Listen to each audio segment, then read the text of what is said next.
Hi guys, Robotic Jaguar here today. Today in this video, we're going to be talking about, we're going to be reviewing my predictions of the Premier League season 2019 to 2020.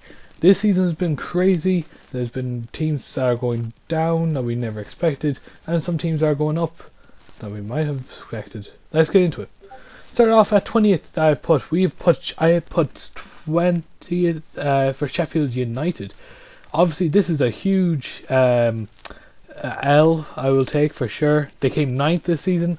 I think Chris Wilder's done an unreal job when it comes to making this team. Obviously, they did drop a lot of points this season after lockdown, and I think if that really didn't happen, I think we would have been seeing Sheffield United possibly in the Champions League in their very first season, which is crazy to think. But you know, I think most teams, especially my team that I support, Manchester United, were thankful that they did drop down to 9th. But in fairness, that is a very impressive first season when it comes to Sheffield United. Obviously, they came up with Norwich and Aston Villa. And Sheffield United were the most likely to get relegated. So when you add the things up, it's been a tremendous season. Like, honestly, you look at the squad and you don't really understand how they really got it, but you know, they worked hard and they played really well. So that's how they got it, guys. So let's move on to number 19. So let's see who did I put for number 19th, and let's see how far off I was. I'm hoping trying to get at least one right. So for 19th I put Newcastle United, right? I'm just going to say this now. So what happened was they got rid of Rafa Benitez. They put in a new manager. I can't remember his name off the top of my head. Joe Linton was signed for 40 million, which I thought he was going to be a huge flop. There's no way he was going to do well. But he played all right, lads. In fairness, Newcastle did play all right. He came 13th. So I think that's a good season for you in general. But yeah, so I think maybe next season might be a bit off because obviously as you may know, the Saudis have pulled out from buying Newcastle off Mike Ashley. So you know, I feel like they might be in danger next season. But let's move on to number 18. For number 18, I predicted Brighton. Now Brighton actually came 15th, so it's quite close. Obviously, they're number 18 that I predicted. But I want to say that, like, fair play to Potter, the manager, he literally did a really good job trying to keep them up. And yeah, fair play, lads. You deserve to stay up. Next season, you're going to have to work even harder. There was also some scenarios, Maupay versus Arsenal when he scored the winning goal, and things got out of hand. And yeah, no, I think it was a good season for Brighton. They'd stayed up, and can't wait to see what happens next year for them. So yeah, let's move on to 17th. The team I said would just survive relegation, and it's Southampton.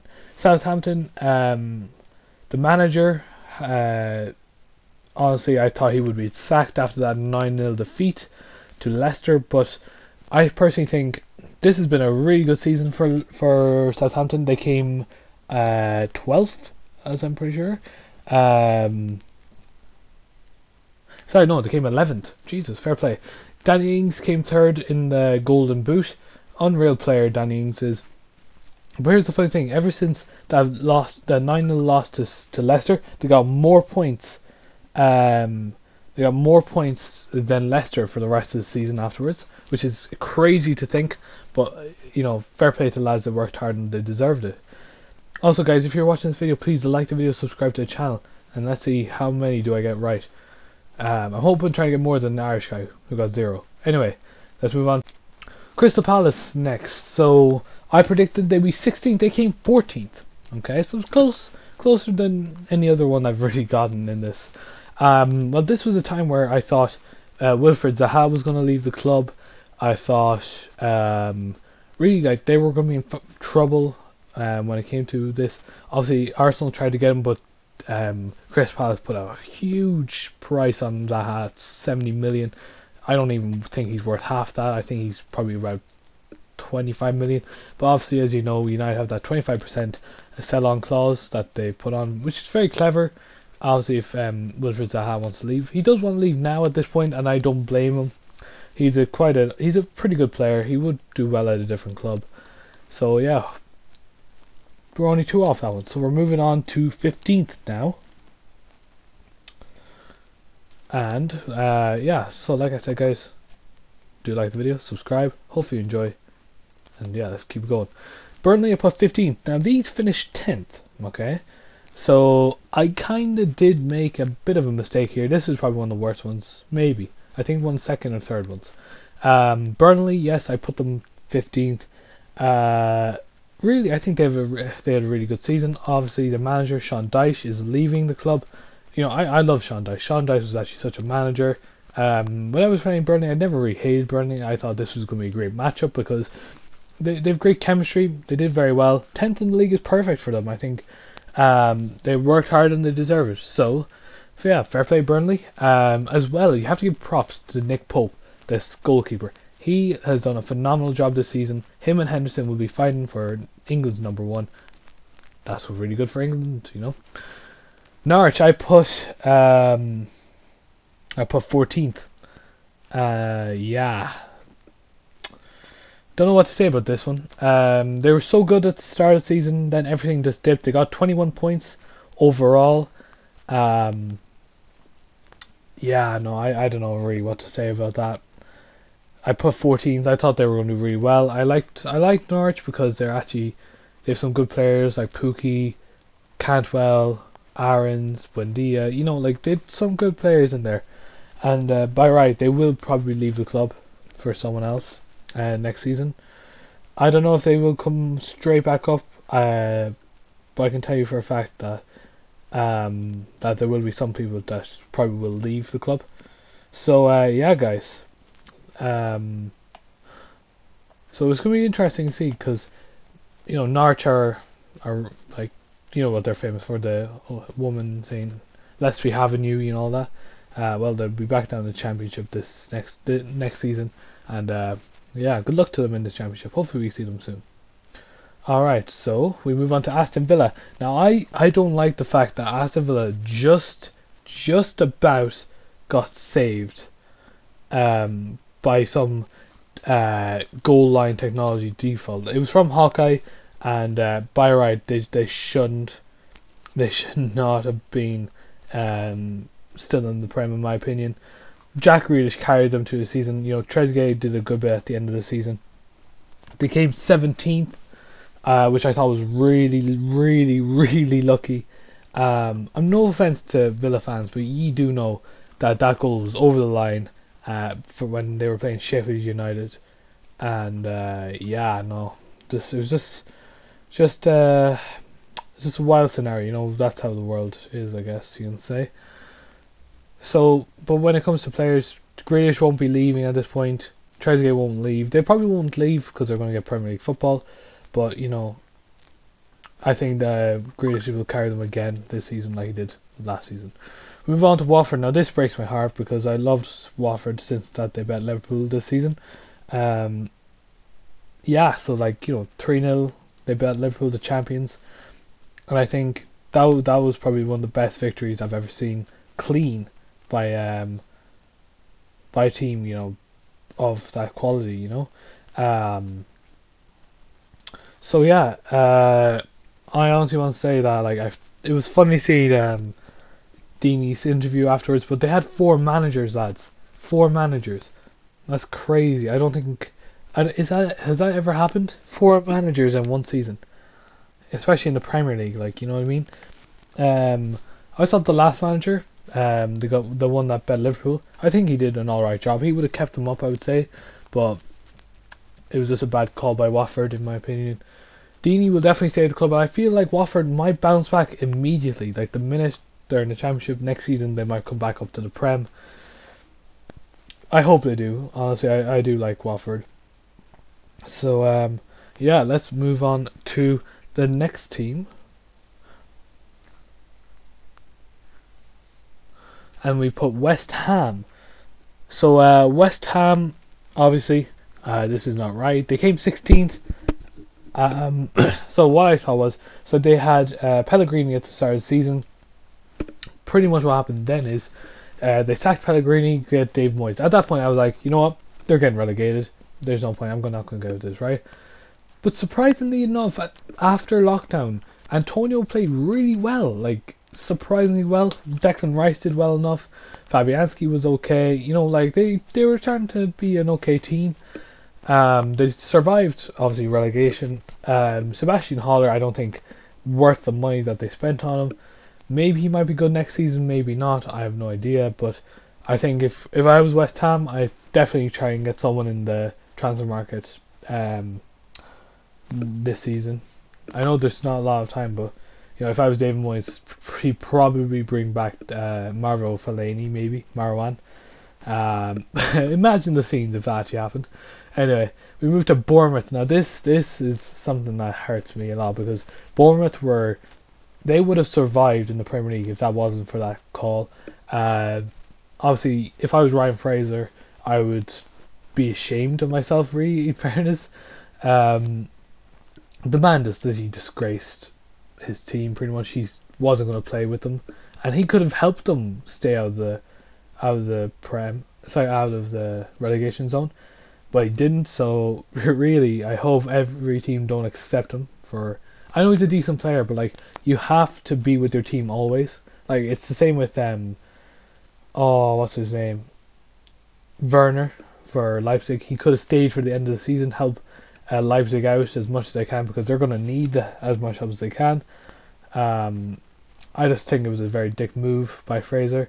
Ake is now gone to Man City for 41 million, but well deserved by Ake because he was the best in the team, and hopefully we can see them soon. Next I put Wolves. So Wolves, so they came. Where did they come? They came seventh. Like they were so close to getting Europa League football. They're still in the Europa League, and so far I haven't got any of this right, lads. But fingers crossed, I will get to the top and we can actually get one or two. I think I was very close with this one, and I will say Jimenez, Traore, and Jota, unbelievable trio up front. They did so much this season. And I think they will do even more next season, you know.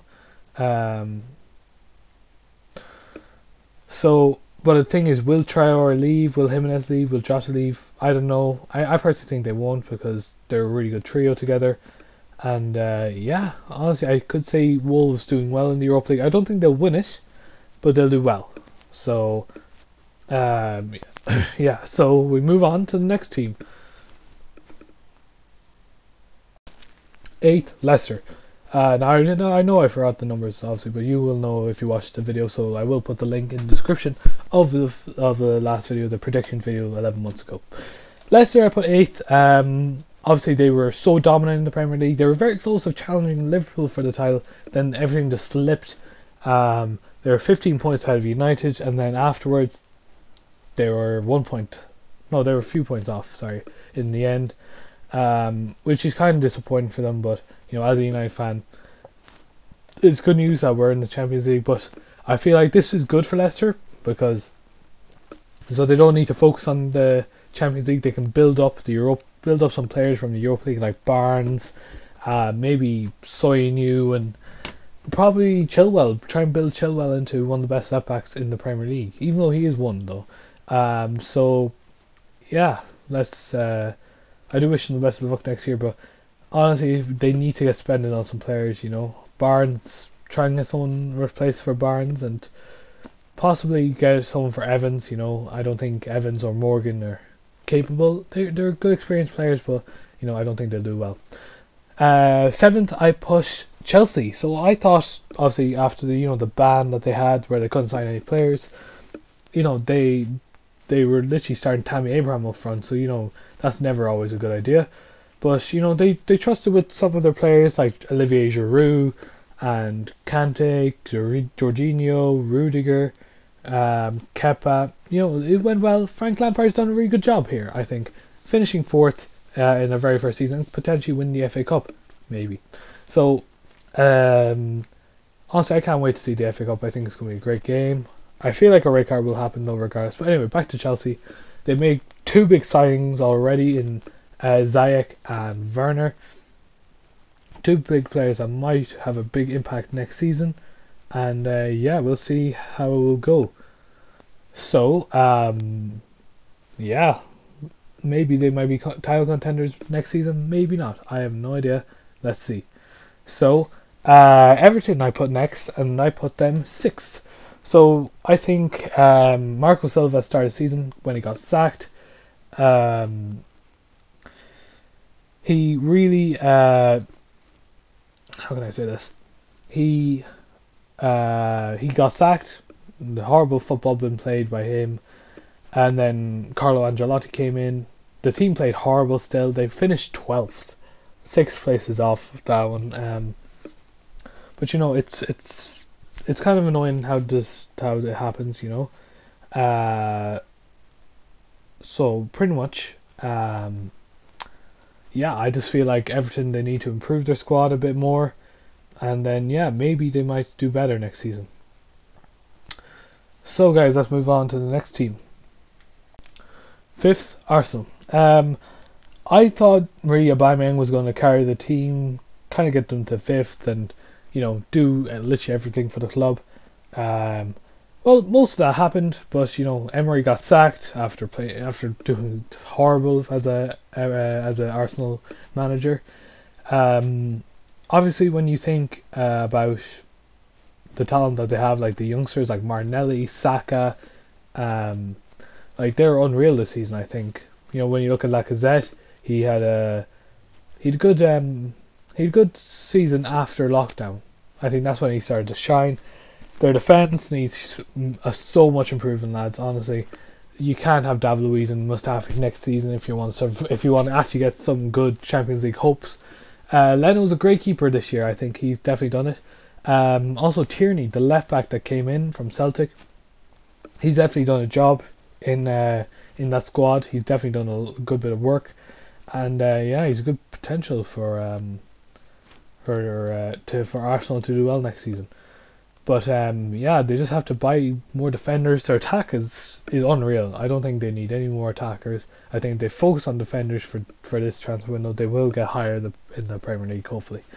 But Arsenal, they finished 8th. So they potentially get Europa League football if they win the FA Cup. Come on, you Gunners, please. I don't want Chelsea to win. Anyway, yeah, so that's who I'm rooting for. I'm rooting for Arsenal in the final of the FA Cup. I just feel like Mikel Arteta will do it eventually. Will do it. For next position, for 4th, I have put Spurs. Now, little did I know Mauricio Pochettino, got sacked.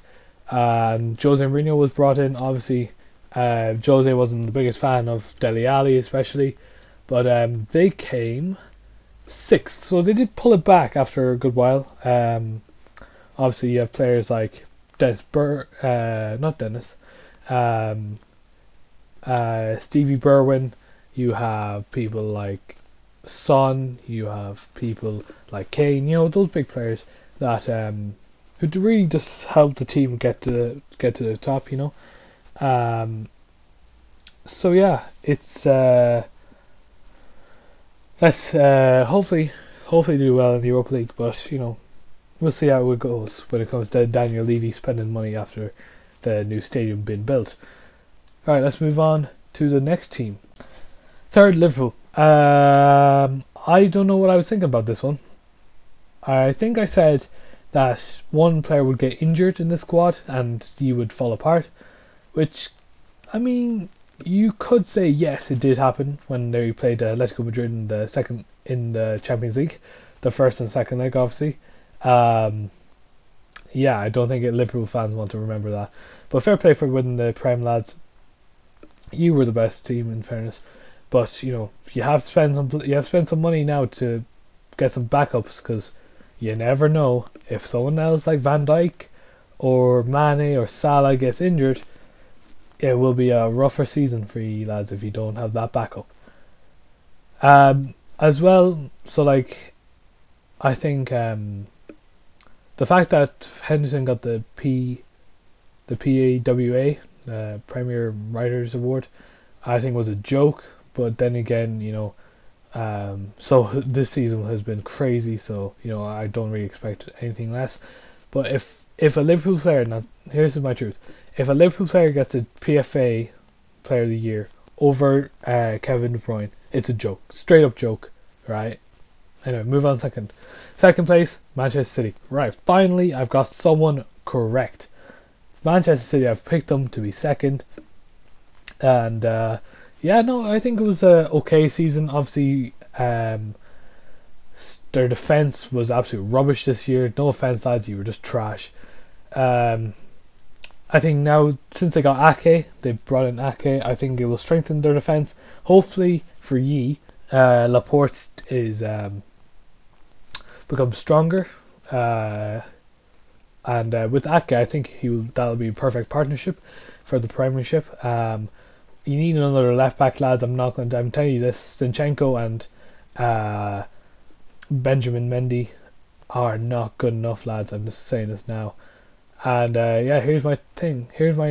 If Manchester City win the Champions League, it'll be the biggest joke, because Kevin De Bruyne will deserve that Ballon d'Or. So yeah, let's see who I put first again. And yes, I put Manchester United first. Do you remember when I said that Harry Maguire would be like the next Virgil van Dijk and just carry our team, carry our defence? Yeah, about that. De Gea had a pretty bad season. I'm not gonna lie, it wasn't his strongest season. Pogba didn't show up until Bruno decided to bring him back to the club after a long injury. Marcus Rashford and Anthony Martial did very well this season. Greenwood was introduced, and I think he did very well this season. I don't know, this was a wild one, but I felt like ever since Fernandes came in, he's changed the club dramatically. And I feel like maybe if we get some more good players, we could potentially be title challengers, maybe. Anyway, guys, thank you so much for watching this video. Do comment down below what you think of my how I went with it.